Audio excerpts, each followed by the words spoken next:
Is the mic on? What's wrong with Orny Adams? My guest today was there when I started in Boston. Mm-hmm. Someone whose work I really admire. All right. I don't get to say that often. Not a guy that I look at and think this guy sold out Fenway Park, Madison Square Garden, is playing the Comedy bowl. Vault at Remington's. Yeah, Remington's, Dick Doherty's Comedy Vault. Rest his soul. Yeah, my guest today is Bill Burr. How are you? I'm great. How you doing? I'm good. I'm good. Life is good. I can see it. I can see it in your face. Yeah. Yeah. Do you? Everything's yeah. Just I'm chilling out. Just not being so difficult. I can't imagine your life. I just can't. Like you. Pretty normal. It can't be. You have what every comedian wants. You did it. I mean, so you can't sit there with a full head of hair and tell me that. Well, in the comedy world, you did it. But what are the pitfalls? Like, what sucks about being as famous as you? Well, I'm actually at a cool level of being known. I wouldn't even say it like it's not really fame. It's just sort of like, I don't like, I don't do extra TV. I don't do that. I'm a big believer in like, if you go on something, you got something to promote. I mean, I'm doing this podcast because I'm friends with you, but it's like, I'm a big believer in like, I learned a lot watching like the Beastie Boys, big fan of them. And they would like just be, put out an album Mm-hmm. and it would be like, oh my God, this is amazing. And they do the tour and they were everywhere promoting it, blah, blah, blah, blah, and all that stuff. And then when the tour was over, they just went away. Mm. And you didn't hear from them or nothing. And then right as you were thinking, like, man, are they ever going to put another? Bam, they hit you with another one. Oh, So, I look at guys like that. Chris Rock's a guy that will like does something. He's out there, and then he's gone. Like So, and I think when you do that, you can kind of control, that level of, people knowing who you are or because there's a tipping point to it that I've kind of seen that then all of a sudden it's out of your control. But I don't know if that exists anymore because everything is just so splintered. But I remember back in the day when I would watch people and they would interact with the paparazzi and act like they were their friends. You'd be like, dude, those are not your friends. Yeah. And then it would get, all you had to do was back in the day, if you dated somebody famous, your life was over. So I just looked at all of that type of stuff going, was close enough to it to see it and just be like, yeah, I don't want that. I want a totally like normal, like I'm a dad who tells jokes. That's what I am. But do you have a fear of it going away? What if it just ends? No. No, because I wasn't done with my money. And also this business doesn't owe me anything. Yeah. And everybody goes up and everybody comes back down and you just, be a good guy. And I think once you make it, your job is to help out the younger people. I think that's something that is remarkable about you that I admire so much. I really do. I've asked a lot of people to come on this podcast. Right.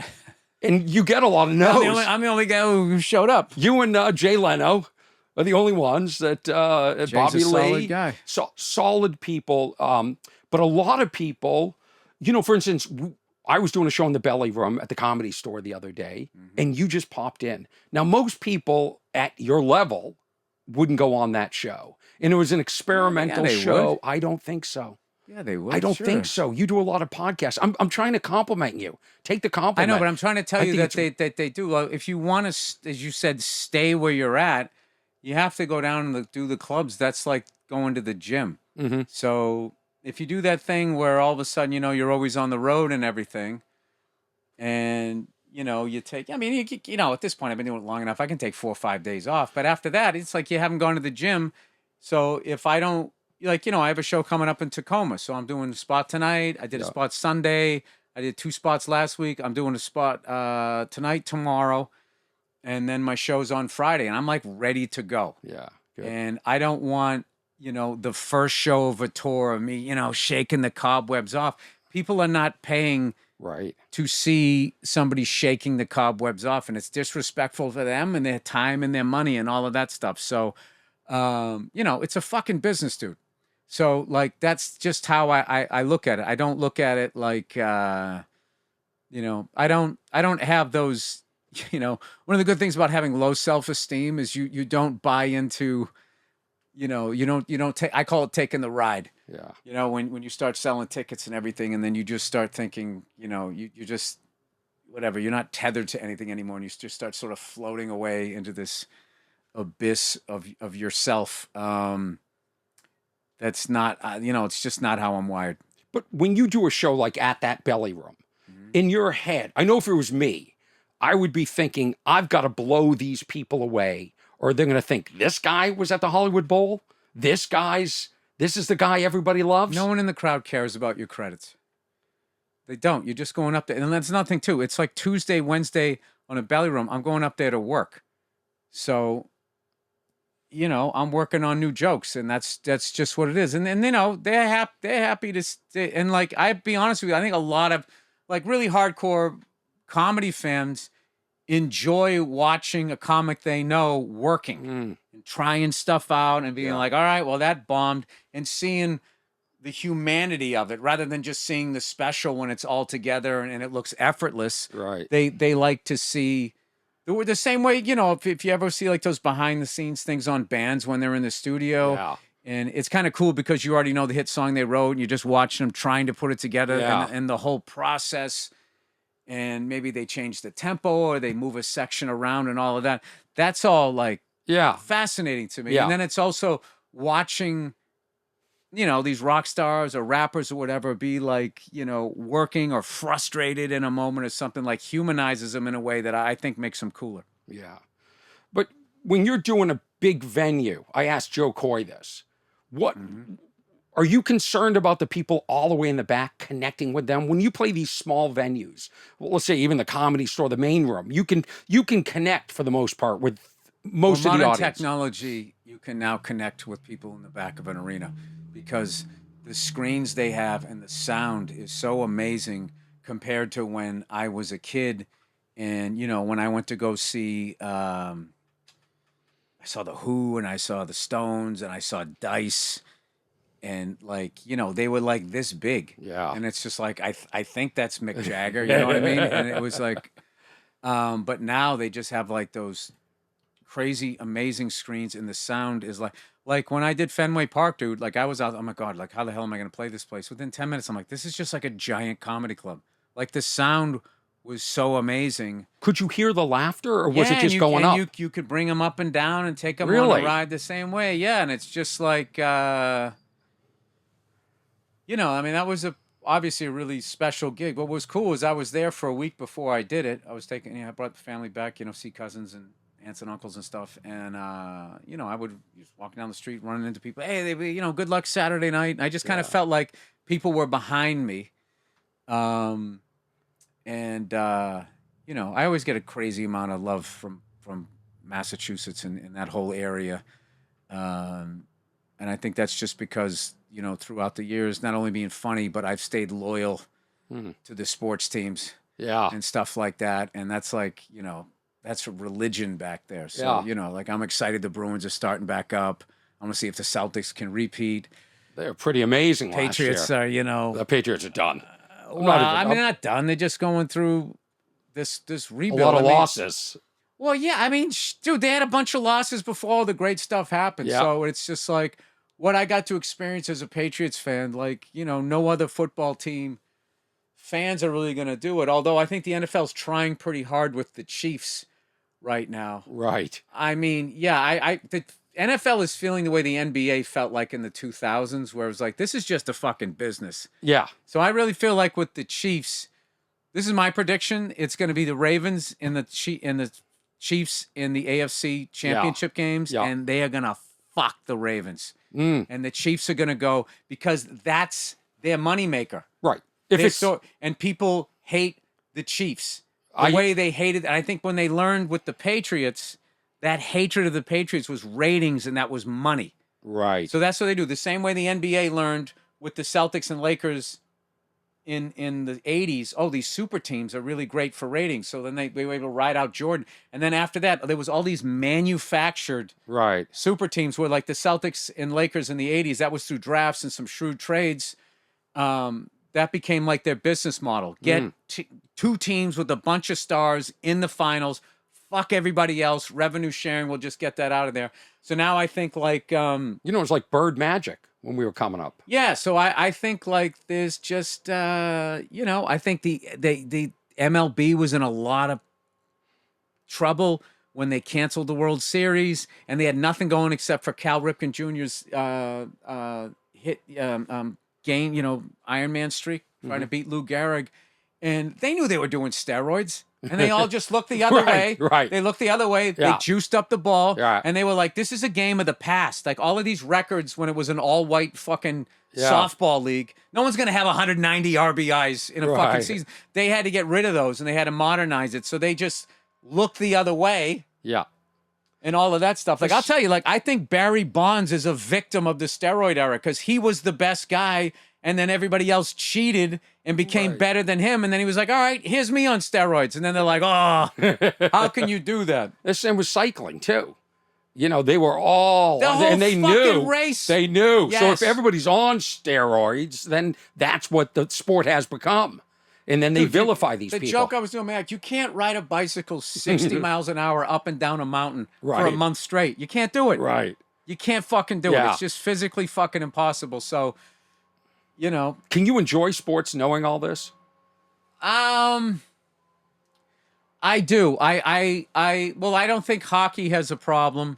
I don't think baseball, the Astros, they had a problem. But, I think generally speaking... Well, I think you're going to have more problems. Just that they've gotten in bed with gambling. This is like the number one thing that they were like, stay away from that, stay away from those kinds of people. But now that it's been legalized, right? You know what I mean? Which is funny to me because like legalizing, all of a sudden it's not dirty anymore. But it's just like what I've learned through all these years of watching mob movies and reading those books and everything. The smartest criminal is trying to go legit. Because what he wants to do is he wants to get on the legal side of stealing, which is corporations. Right. They steal like no mafioso guy ever was able to steal because there was a governor on their stealing because what they were doing was illegal. They had to hide the money. Yeah. You know what I mean? There was only so many politicians they could pay off. But like these corporations, they can destroy the fucking planet. Yeah. Legally. Yeah. Start wars, profit off wars, I know. Kill people. I know. Turn your food supply into poison. They can do whatever. You can't do that as a gangster. Yeah. So I feel now that like gambling is like legal. They're feeling like this is a cleaner thing. And it's like, it isn't. Right. It isn't. And back in the day, it was like they didn't want players to gamble because they get behind with the bookie and then they'd have to throw a game. And it's like, all right, so now you're in bed with these guys. Right. So now rather than the players, it's the owners. But and the league, because it seems like the Chiefs keep getting calls at the end of the game to make sure that they win. Like it just feels very Dude, like you I will said. tell you this. The end of that Super Bowl, that final drive, the level of holding on both sides of the line. It wasn't just some ticky-tack stuff. It was fucking ridiculous. And all the announcers are acting like they don't see it, and they're all just going, and this Patrick... I mean, I remember the second Patrick Mahomes came out, they were selling me hard on this guy. I'm not saying he's not a great quarterback. He obviously is. Right. But the level that they were selling him, I feel it was a bit... They were in a panic. Like, oh my God, Peyton Manning is retired.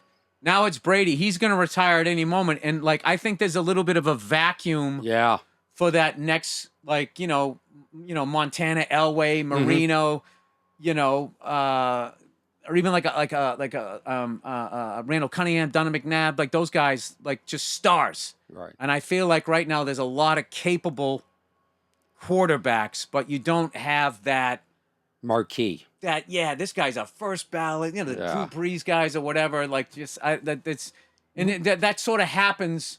So in as people go in and out of the league. So I just think like right now, like, in order to beat the Chiefs, because it's a fucking business, dude. They call themselves it's an entertainment league. Oh, really? So if they It's get not even caught, sports? if they get caught fixing a fucking game, you can't, really? So that's their loophole. So then I just feel like, how do you know that? because I watch sports. Okay. So this is like their cash cow as these guys. And you think You got Travis Kelce. He's dating Taylor Swift. Okay, so where She is international, dude. She's bringing she's Right. international eyeballs. She's bringing people who don't give a fuck about football. So is this set up? So no, my thing is, this is just my stupid theory. No, I love it. My thing is the level that you're going to have to win to beat these fucking guys because they are a fucking cash cow. Because they have the rings, they have a celebrity relationship, and then they also, people hate them. And they've been getting the calls as every marquee. Patriots got calls. You know, Steelers got calls. All the marquee teams got calls when they're the big ones. So then there's this hatred, and hatred people watch, and hatred is money. Yeah, I watch because I hate them. Yeah, Because I oddly don't hate the Chiefs. Really? I don't. I don't. I like that guy, Rashee Rice. That guy is a fucking problem, man. He's an incredible player, and I think they got a good defense. And I like Andy Reid because he got all this shit throughout his career. He couldn't win the big one, so now he's got 3. He gets I to think tell that's great. everybody to shut the hell up. Right. I like that. I got no beef with Patrick Mahomes or whatever. But however, it's like they are clearly, you know, the hot chick at the bar at the end of the fucking game.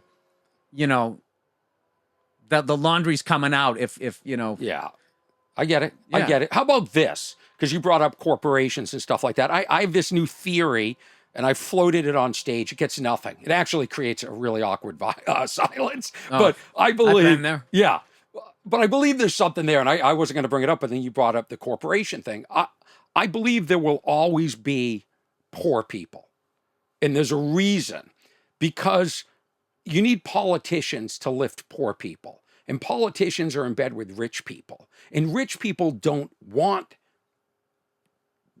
all rich people. They want poor people because it makes them feel better about themselves. Well, also in order to live a certain lifestyle, depending on how you're making your money. You're selling albums or something like that, okay, whatever.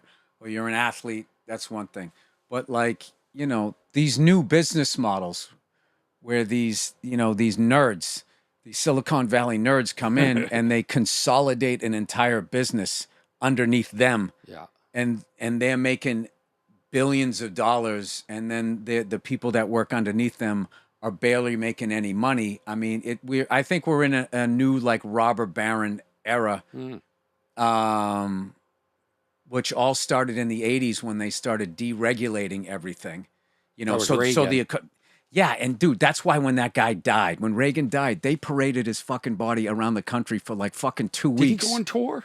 He literally had a tour. Oh, he did? That's how much money he made those guys. And the thing was, I'm not like trashing Reagan because maybe he believed that these corporate guys were going to do the right thing. Because the whole thing was deregulate these guys, let these brilliant business minds run wild. Right. And then it's all, we always use trickle though. It's going to trickle down. Right, it's a trickle-down theory. To the rest of us. And it didn't. It never does. It didn't. It never does. Yeah, so now. Because they're buying yachts. And by the way, if everybody had a yacht. I feel like they live next to each other and they're competing with each other. So if somebody has a bigger infinity pool, they feel less than. They feel like they're living in a ranch. That's what I'm saying. But they need poor people to feel good about themselves. Yeah, but I can tell everybody you, had a yacht. The level of greed, though, at the top is why people live under bridges, not red ties or blue ties. I say that all the time. How much do you need? How much do you need? Like, I know some really wealthy people that are still cutthroat. That's what kills me, because my whole thing is like, I have no problem being a worker bee. I'm not a fucking leader, all right? I just tell my jokes or whatever. I don't have a problem with any, show business or anything like that. My fucking question, though, but the thing that disturbs me with banks, insurance companies, and all these new, like, nerd, robber barons is, like, they just have this insatiable, like, hunger for wealth and power and ownership. Kind of like at like any cost, but because they could never, like a Bezos could never spend all his money, just couldn't. So why isn't he giving it away? Just keep, $100 billion for yourself. Well, just giving it away. You can't just give money to an idiot who doesn't understand money, because they're going to go out, they're going to buy a car, they're going to buy a bunch of, But you could create homes for people that can't afford home. You could make things happen. Healthcare. There's a lot of people. I will say this, as far as in my lifetime, the only true humanitarian that has been president has been Jimmy Carter. And I think it's not only when he was in office, but after. after. You know, he's What- 100 today. Yeah, and he just finally put the hammer down. He's been building houses for the homeless Yeah. since 1980. He's just been helping people and really took that oath seriously that you service the people. And everybody else who seems to be president then goes on the speech tour Yeah. and buys a big house. And like, I always love that they go on a speech tour, but they never talk to regular people. Yeah. I met Jimmy Carter. Yeah. Oh, he did? Yeah. Yeah. How many presidents have you met? 2. 2. I think I'm 2. Although I walked by Clinton, came in an airport, just me and Clinton one-on-one. And he looked at me. I high-fived him when we were still in Boston. It's a hilarious story. This friend of mine was into politics, like running for office, wanted to be president. So he goes, dude, Clinton's coming to town today. And I was like fucking hungover. I'm like, yeah, dude, I don't give a shit. He goes, come on, man, let's just go down. Let's look at the Secret Service and the motorcade. He was fucking into it. I was like, I don't want to go. So he calls up another buddy of mine. He said, so-and-so said he'd go if you go. So I go, all right, I'll fucking go. So we hungover, we go down there, get an Egg McMuffin, and we're standing there. That's really hungover. Okay, yeah. Egg McMuffin. Egg McMuffin. Well, I was also in my 20s, so I could eat that way. So we're standing behind this police barricade, right? And the fucking the motorcade's coming down the street, and this dude is like geeking out, like he's at like a fucking championship parade or something. Yeah. And right before he gets to us, the fucking limousine makes a left turn down this alley, and I look at him like, "What the fuck?" He said, "Oh, it's a woman's college. It was Clinton." He was going. Yeah, of course. He was Wellesley? going, something like that. I don't know. It was downtown Boston, like Oh. Boylston Street, somewhere around there. And he went in there to speak, and my buddy was so dialed in. Who is this guy? Just a buddy from back in the day, and he goes like, "Okay, he usually speaks 45 to 50 minutes when he does that." And I said, "All right." And he goes, "I'm gonna go grab a slice. Do you want a slice?" And I said, "No, I'm So good." now we're Egg McMuffin and a slice. Well, I got the Egg McMuffin because he was good. Okay. So he went to go get a slice. He takes off to leave a slice. So now it's me and this other fucking pothead friend of mine just standing there. Yeah. My buddy fucking leaves, and like 5 minutes later, This is great. Clinton comes out. He's not in the car. Yeah. He's walking down the street, and the Secret Service is going like, "Everybody have your hands up. Have your hands up. Have your hands up," right? And Clinton comes walking. It's him, fucking Ted Kennedy, with the biggest head I've ever seen in my life. It was like Really? a fucking floor safe. Big square fucking head, right? He was walking in front, and then Clinton, it was the weirdest thing ever. He was walking through going like this, and people were like high-fiving and touching his hands, but he wasn't saying anything. He was like, and I thought there was something wrong with him. Like he had like a fucking aneurysm. Yeah. But it was for the photo op, because the next day when they took the picture, he was like, and it looked like everybody loved him. Yeah. So I high-fived him, dude. The softest Oh, really? baby fucking hands. Never did a fucking, he never even held a rake in his fucking hand. It was the softest thing ever. My other buddy high-fives him. They get in the fucking car and they leave. All of this takes like 3 minutes. Yeah. And then the crowd disperses.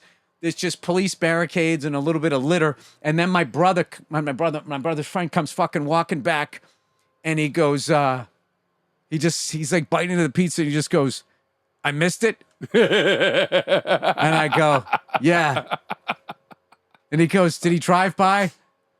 I said, "No, he walked down the street." It's like he walked down the street, and I was like, I shook his hand. And he goes, "No, you didn't." And then my pothead friend, he was galloping in a circle going, "I shook it twice. I shook it twice."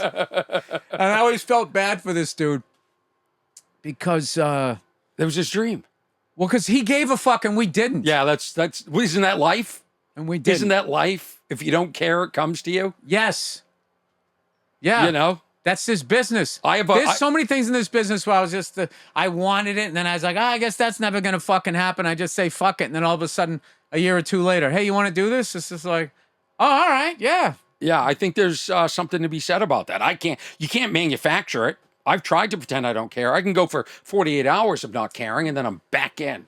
You know, I fake retire in my head all the time. I go, What this do you is care, it. dude? You tell jokes for a living. You made it.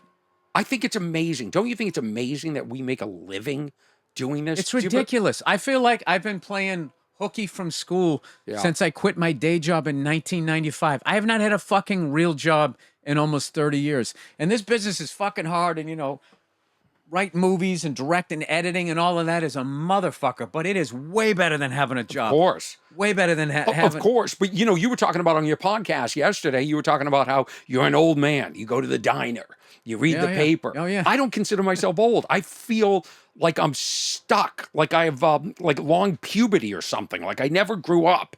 And you did grow up. You do feel a sense of that. I don't. Yeah. I never did. I like being old. I don't like it. I hate it. I hate the lines. I hate like the little wrinkles showing up here. I don't like the energy, lack of energy on stage sometimes. It's not, you know. What about the wisdom? I love the wisdom, but So what's wrong with that? And what about not having to care anymore?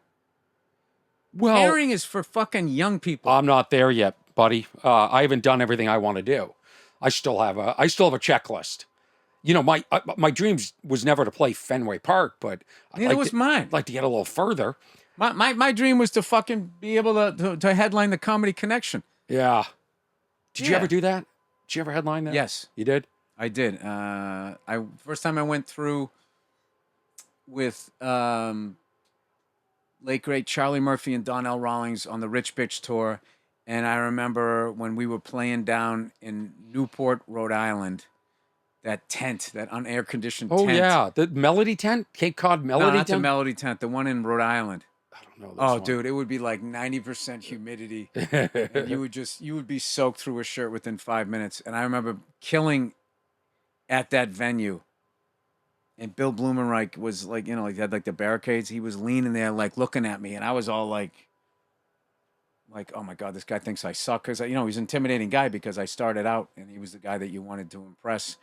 And after I saw that, he like was like, you know, Bill, you know, he talks, I'm gonna have your back, and you're gonna headline my club, and I think you could sell the tickets. And blah, blah, blah. So, and then I ended up having this great relationship with him. And he's the one who actually helped me with Fenway, promoted that and all of that. And but that's like all it. Well, I mean, you got when we started out, there was like maybe 3 comedians that were doing theaters. Right. It was like Carlin, Cosby, and maybe like Kinnison or Dice or somebody. There was like Dice for sure. He played Madison Square Garden. maybe Stephen Wright. It was a handful. Yeah. Of people, but it wasn't like. It wasn't like it is now. So the whole thing. I remember I saw like Damon Wayans at the height of In Living Color.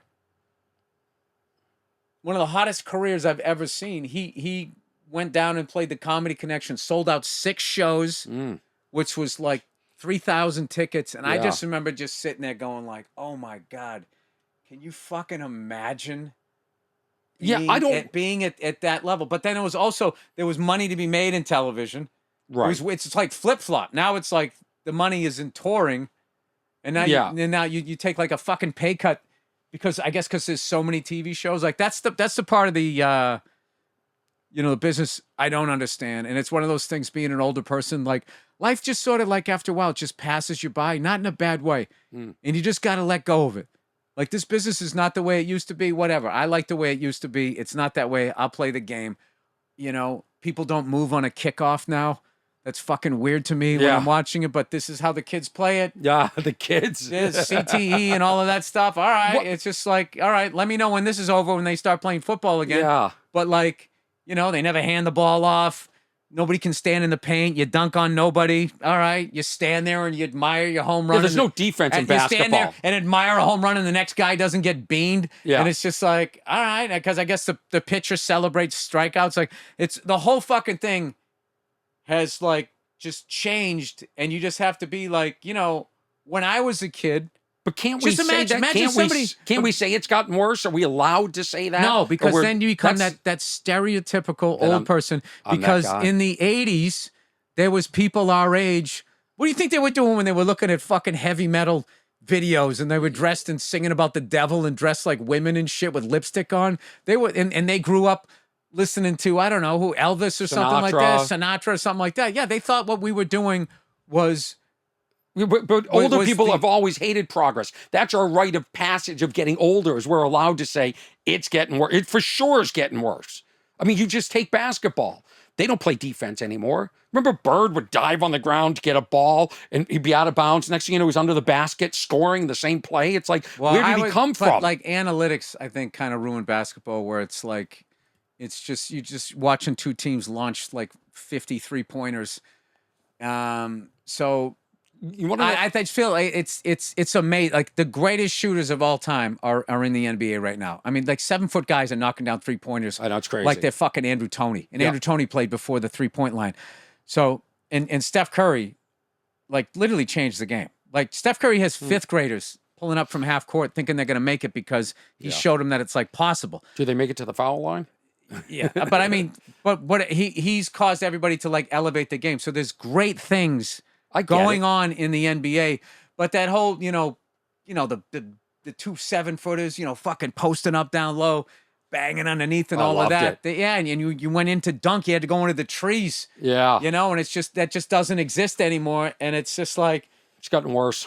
No, it isn't. It changes. It changes because I can guarantee you that, like, dude, there was probably people looking at basketball in the 80s, like older white guys, and it's like mostly black guys. They probably didn't like that. It used to be a bunch of white guys, dribbling like this and doing the diaper shot.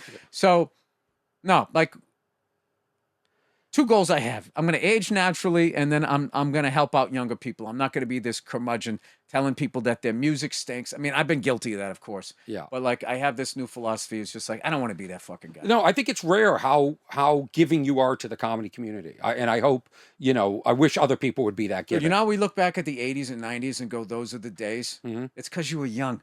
I love So like all of these young people right now, the 2020s, they're going to be like, oh man. No, I think they know it sucks. No, I think they don't. do. They do. They come up to me. They go, "No, you're right. That's your it does disease, suck." dude. That's your disease. I have no disease. You have a disease. You feel everybody thinks what you think. Oh, I wish. Wouldn't that be great? No, life would be boring. So I want to. I have a confession. So I'm looking at your website yesterday, and I see that beautiful picture of Fenway Park, and I didn't realize how big you were. I mean, I know you're big, and I know people talk about you and stuff like that. But I mean, you could play it like that. But I still see you as, the kid at Nick's Comedy Stop. That's still how I see myself.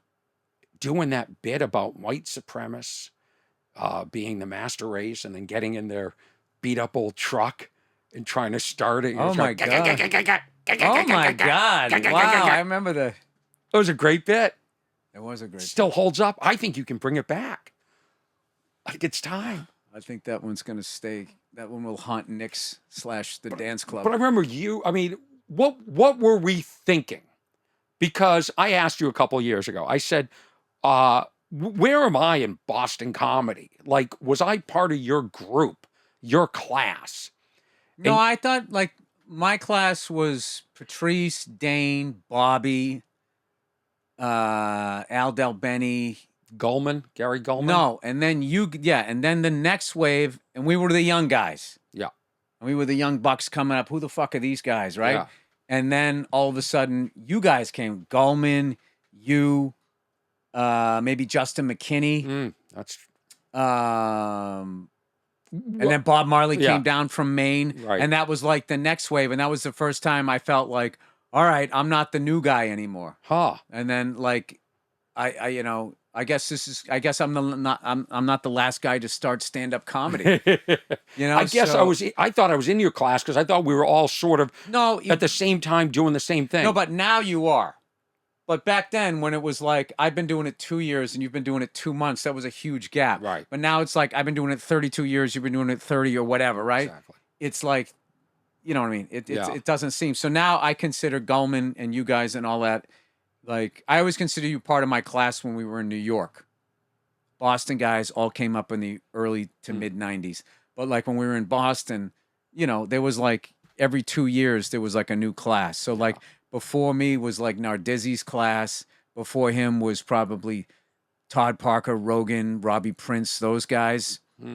Loletta and all of those guys. And just great comics. Yes. I mean, the Boston, the people ahead of us, all the hilarious. Sweeneys and the Gavins and the Clark Lane. I mean, they Yeah, were just Kenny, Tony funny. V, Frank Yeah, Santarelli, Kevin Knox, yeah, Bob Seibel. yeah. Yeah, all of those guys. They were fucking murderers. Just naturally funny guys that were doing stand up to do stand up. I don't think Rich they were. Seisler, Yeah, yeah. I don't think rest they his were soul. thinking.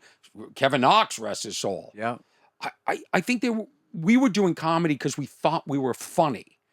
There wasn't a playbook for getting ahead. A few people, But there was, remember, it became like, all right, when you have an industry showcase, talk about your family. They have to see the show. I don't remember And that. In New York, I do. Yeah. Not Boston. Oh, not Boston. Well, because there was nobody there. There was no industry. So But that was great to develop. Okay, I see what you're saying. Yeah, to develop under no microscope. We went up. It was all of us every night that you just mentioned. It was me. It was you. It was Dane. It was Patrice. It was Goldman. We were all in the back of Nick's. We'd sit in those 2 chairs in the back. We'd shit all over each other, and then each get up on stage. I don't think we were concerned about what our material was like. If we were doing similar. There was no similar topic discussion. I don't know why. We all just naturally were doing our own thing. I feel like the Boston scene sort of policed that. No, you paid attention. You didn't want to be talking about the same thing. But, I think, there was advantages to starting back then and disadvantages the same way there is nowadays. What I love about young comics now is the level of power and control that they have, in their possession now with just like an iPhone and Sorry. Go ahead. Should be off. With just like an iPhone, YouTube, Instagram, and all of that, and like, I feel like, and that's helped out older comics too. Me, saved my career. Yeah, who should have been picked up by the industry, and just for whatever reason, it didn't happen for them, and they go online, they go directly to the people, and then all of a sudden they start blowing up. I love seeing like, I got a friend of mine, Joe Bartnick. He put out a special. Now he's going on the road. He's headlining. He's selling tickets and stuff like that. And Jessica Curson, and just seeing people like that, figuring out, how to get their stuff out there. And going out there, and making a living, you know what I mean? It's awesome. I think it's unbelievable. I had Jay Leno on the podcast, and I was trying to explain that, when we started, it was you wanted to get on the Tonight Show. You wanted to do the Tonight Show, then get a sitcom, get the exposure. You couldn't self-distribute. Now, to me, it's amazing that you're here now. This will be up on Thursday. Like that to me is so cool. And that you can put your specials up on YouTube if nobody wants to pick them up, and hopefully people view them. Yep. And it's done so much for me. I'm so grateful, and I love that it changed in that respect, because you don't have to answer to these people if you don't want. You can make a really good living doing stand-up if you hustle, if you do it right. Yeah. I mean, it's like any business. You just got to keep working. So what were we thinking those days in Boston? What we were just doing? Did we think it was going anywhere? Like, I'm trying to remember what we talked about. What was? No, I learned a lot from, like I started in 92, and that was like the end of the 80s, the big 80s. The party was over. Right. And I showed up, and there was a bunch of people, so many of the headliners would open with, so I've been sober for 7 months. I've been sober for a year, da-da-da-da-da. And, some of them were getting their wages garnished by the IRS because they got paid in like cash and fucking cocaine and shit. And it was crazy. Yeah. It was fucking crazy. What was that? Was it the Comedy Connection? Was it originally in the Back Bay? The Comedy Connection? Was it in the Theater District? I think it was up the street from Nick's. It was on Charles Street. Yeah. And I guess the rumor was that they used to play in drugs. Like they would pay. Oh. There was some Can we not wise talk guys. about it? Yeah, I don't like talking about. Yeah, the shit happened. Yeah, it was definitely it was a different time.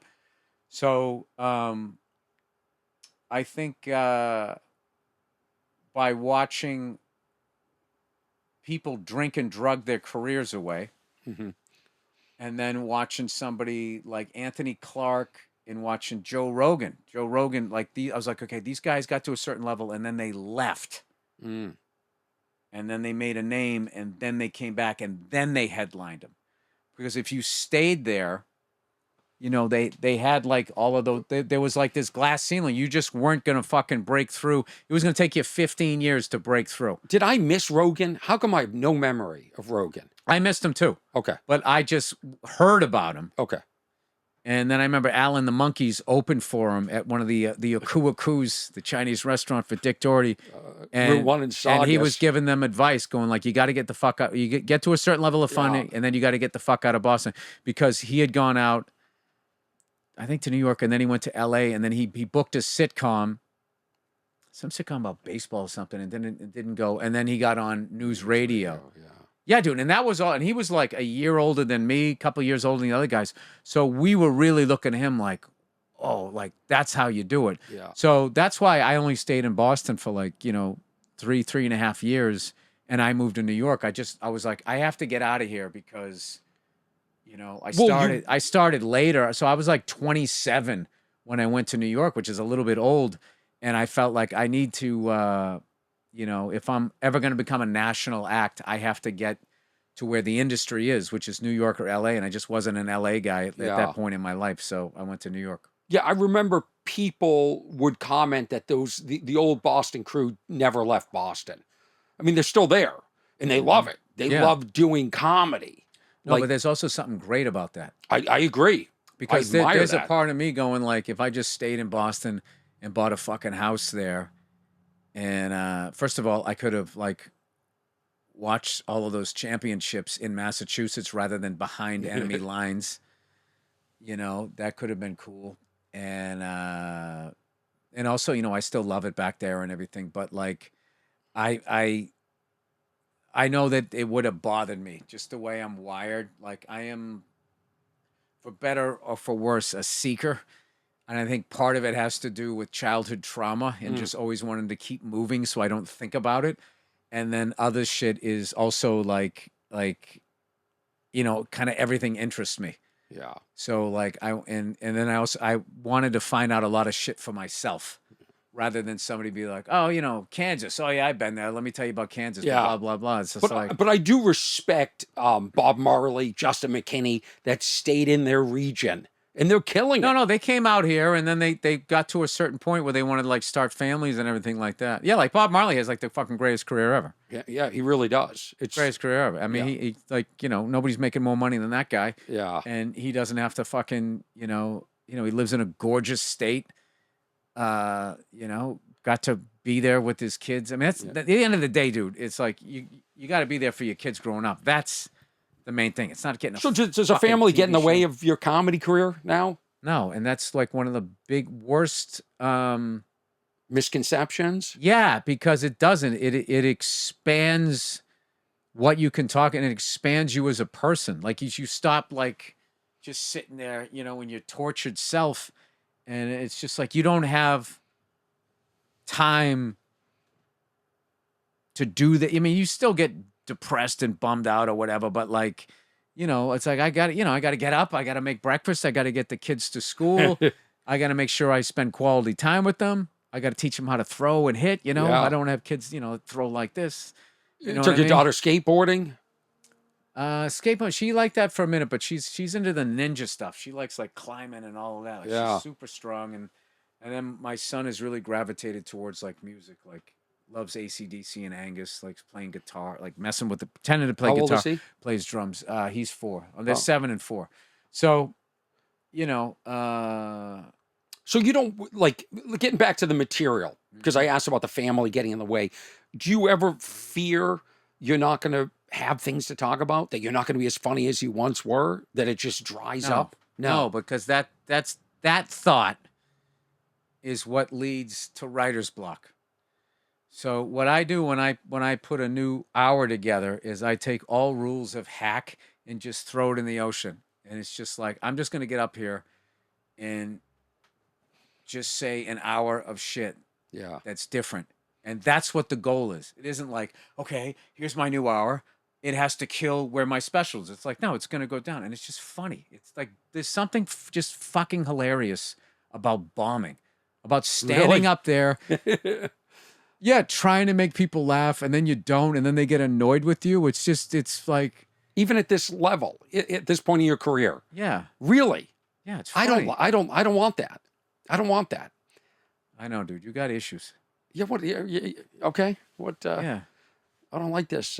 Yeah, you do. You got issues with aging. Yeah, You're fighting it. You're yeah, fighting all of this shit that yeah. you're gonna lose. I like to. You're fighting a battle you can't fucking win. Why would you waste that energy? Well, I don't waste that much energy on the aging thing, but I do wish I didn't age. Sure, but I You also don't want to see what's after this.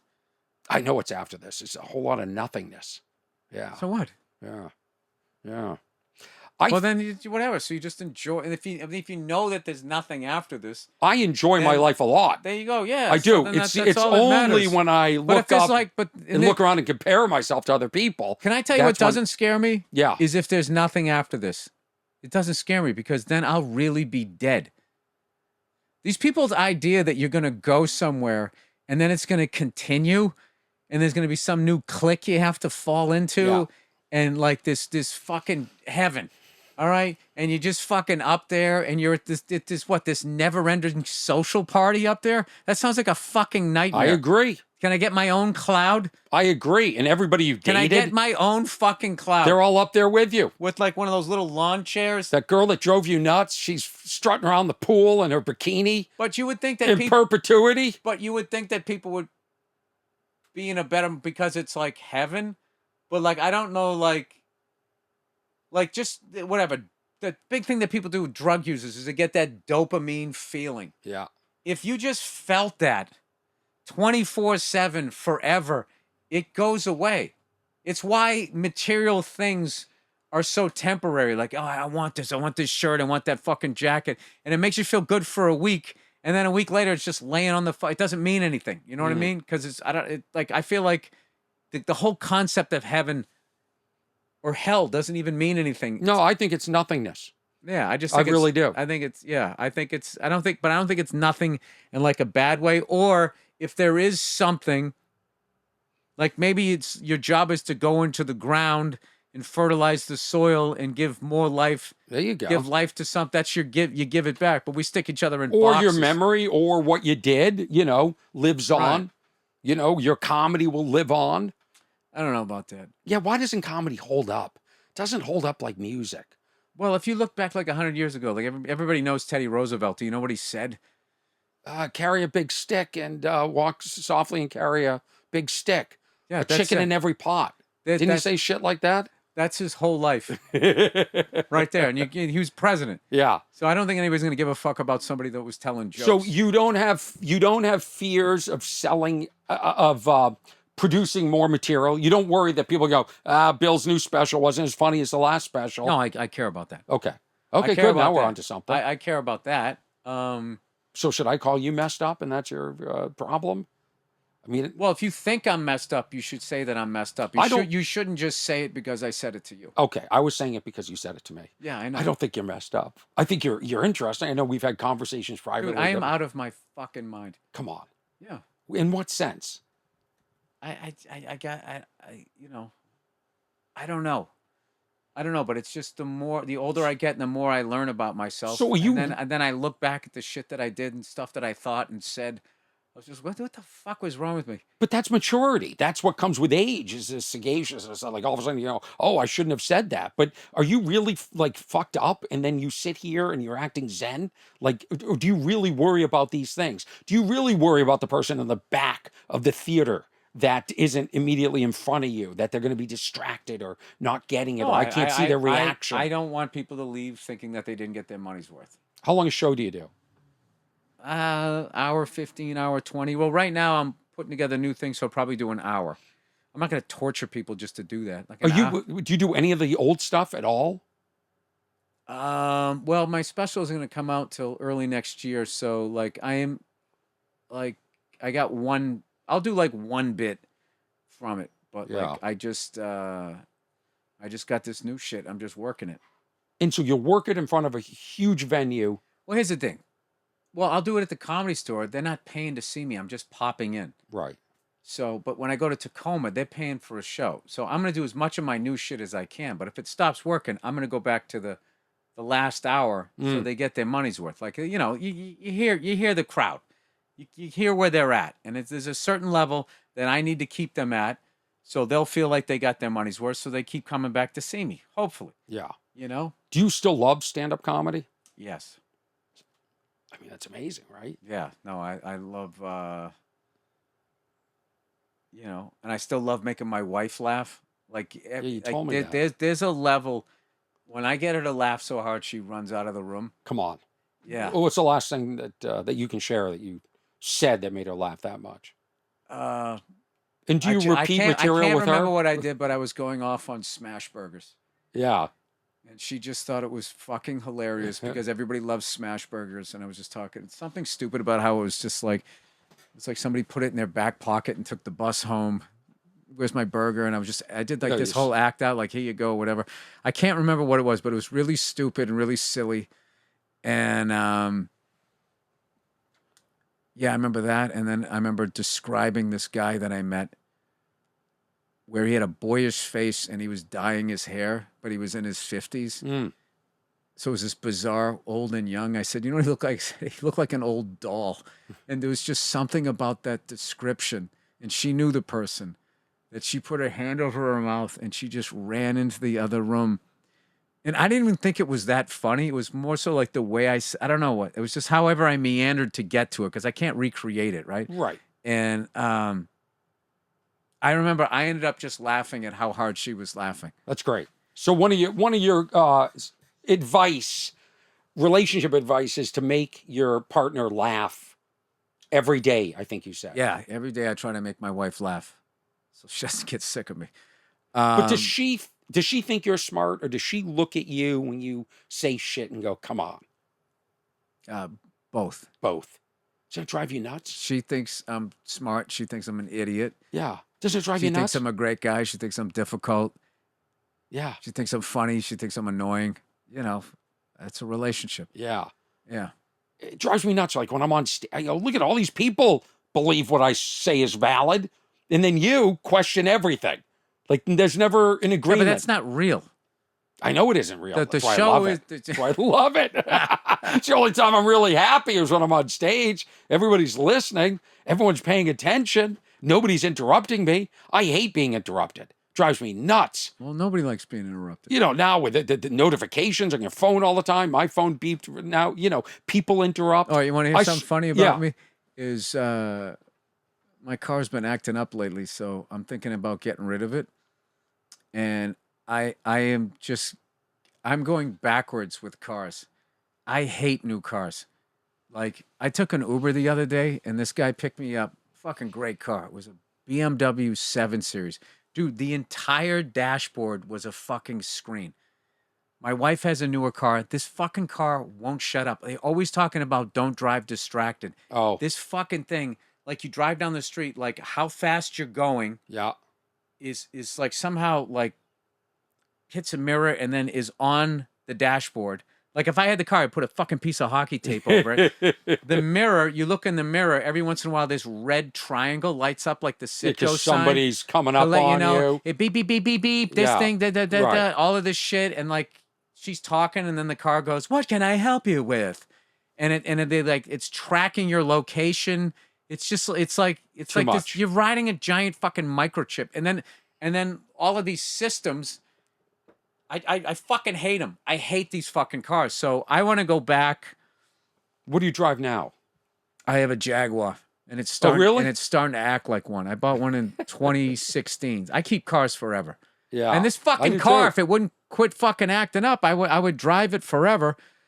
But I'm getting sick of it. But like, I'm just gonna, I'm gonna get a fucking like old 5-6 speed fucking I have an old car. car. Yeah. I have a Honda that I bought 12 years. I mean, it's a 2013. Oh, Hondas are great. They last forever. I have 40,000 miles on it, and it's great. I don't have to worry about people dinging it. It starts. Oh, you can leave it anywhere? With anywhere. Yeah. Airport, Yeah. It's great. You know, the people in my neighborhood, they drive like Bentleys and stuff like that. They get followed home. They get robbed. People think I'm the gardener. Yeah. It's great. Sometimes. Okay, I got one for you. Have you seen that series, The Penguin, yet with Colin Farrell? No, but Oh, dude. I love Colin. Well, you know what's fucking great? Oh, first of all, his performance in it and the writing on the show is incredible. But what's so fucking funny about that show is like his origin story. This is gonna be too big of a spoiler thing here. Is like he's like new money. Like he grew up broke, Yeah. and you know how new money. If you grew up poor, people looked at you and you felt that. So when you Yeah. get money, you want to show people that you're fucking rich. You made it. It's what's the biggest mistake that new money does. Okay. It's like you don't want to do that because people follow you home and then they want Right. to take what you got, right? You want to be fucking quiet, right? So he goes out in the car he drives a purple Maserati with gold rims and the door handles look like gold. He has all Yeah. these gold accents on it because he needs everybody to know He made it. that he is making money. It's one of my favorite things that they added to that character, that little ripple, because there's all this other amazing stuff. Mm. And Colin should win like whatever Emmy, whatever the fuck. How about the makeup artist? Oh, unbelievable! Did he put weight on, or he just looks big in the poster? No, I think they did this hairline. They did the whole. I've hung out with him several times. Yeah, Nice guy, hell of an actor. Unbelievable. He's Yeah. unbelievable in this. But like anyway, getting back to that, yeah, I've always like I drive old shit. You know what I mean? And You're new money, right? Would you consider yourself new money? yeah, Yeah. You grew up in Canton. 100% new money. I grew up in Lexington. Your dad was a dentist, right? Mhm. So That was it. that was it. That was it. Yeah, a little dental practice, and we. Were you living at home when you were doing comedy in Boston? Yep. Like me? Yeah. I had to- lived at home till I moved out when I was 19, Oh. and at 20, I came back home and I had to finish my college degree. I gotta find it. I have a business. Yeah, where'd you go? North Carolina or something? You went to school in Emerson? Ended up at Emerson. Yeah. Yeah. Yeah, I bounced around a little bit, and then I got through that, and then I started comedy. And I just always felt like I stayed back in first grade, so I was a year older when I graduated. I had to pay for my own college, so it took me a long time to get through college. Now, why didn't the dentist pay for college? They had a big family. How many? Really? How many kids? I had a lot. I don't get into all of that shit on podcasts, but like, it was a lot of kids, and it was just like it was what it was, and and yeah, so that's what that was. So and I didn't I finish up till I was 24 and a half, and I walked when I was 25, but I was done by 24 and a half, and then like I started comedy. I felt late. I moved down to New York. I was 27. Everybody else moving down was like 22, 23, 21, 20. So I felt younger. Chappelle. yeah, Dane, all of those guys were like super young, and I just felt like, fuck, man, I'm old or whatever. But I just always knew, like, no, just, I don't know. I always had, like, I sort of freaked out on the day-to-day, but the overall arc of it, I knew I was going to be all right. Yeah. Tell me about your friendship with Patrice. All right, what do you want to know? Well, I felt like you guys were really close Yep. in Boston. Mm-hmm. Just you guys were always together. And what was that based on? What were you guys hanging out outside of the clubs? What was that based on? I don't know. Well, he didn't have a car or a driver's license, so I used to give him a ride home. And just those talks driving home or whatever, we just sort of like hit it off.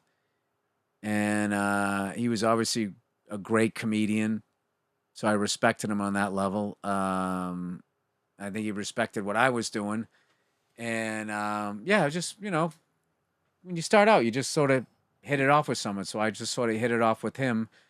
And then we moved to New York. I moved to New York a little bit before him. So I saw him down there, and then like going back and forth from like New York to like LA and stuff.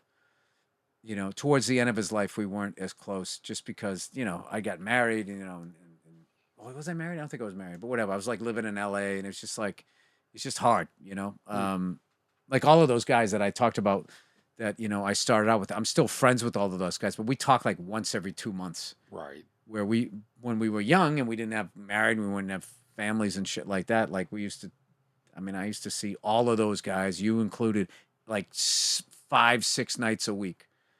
I love that. Really, when I look at you, I think of those days. Like I loved it. It was comedy for the sake of comedy.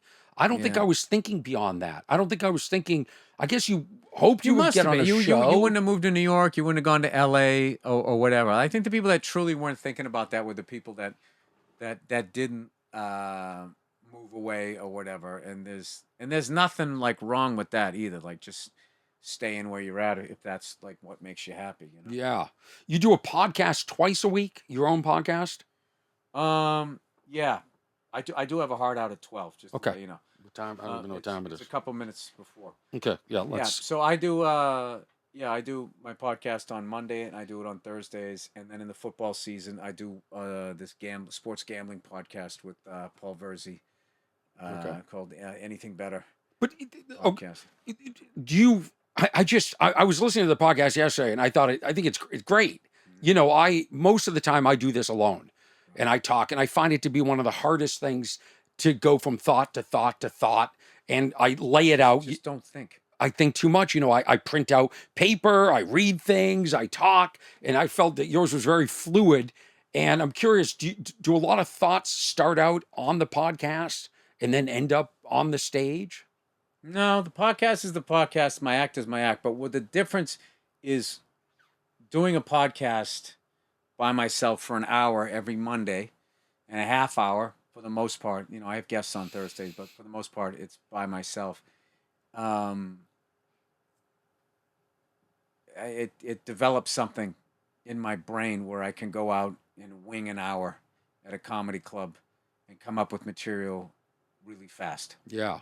And develop it. Well, it's a combination of doing stand up all these years, but also like doing the podcast, you know, for, you know, like 17 years by myself. It helps you to stay like not thinking, just like going, you know, and like the same way that, you know, you and I right now, like none of this was scripted. We've just been shooting the shit for like an hour. How did this go? You just learn how to do it. How did we do? yourself. Did this go well? I think it went well. Yeah.